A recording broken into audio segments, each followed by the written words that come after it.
Haurren parte hartzea, erronka eta eskubidea dugu gizarte moduan.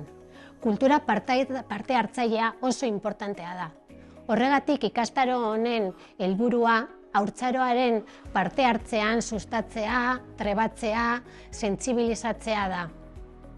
Ikastaroa ekainak 6 eta 7 izango da, goizez, Donostian, Carlos Santamaria zentroan, eta egitura aldetik teoriko-praktikoa izango da.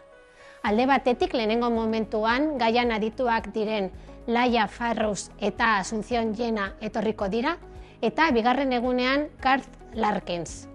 Gero bigarren espazio batean mai ingurua izango dugu. Hor, unibertsitateko irakasleak eta udaletxetako teknikariak, baita ere Eusko Jaurlaritzako teknikaria izango dugu, eta amaitzeko implementatuko dira tailerrak. Lehenengo egunean Solasgune entitatearen aldetik eta bigarren egunean Arantza Zulafren eskutik. Amaitzeko ikastaro hau ikastetxe guztietako irakaslei zuzenduta dago, baita ere unibertsitateetako irakasleei, administrazioari eta gizarte erakundeei. Beraz, parte hartu eta anima zaitez.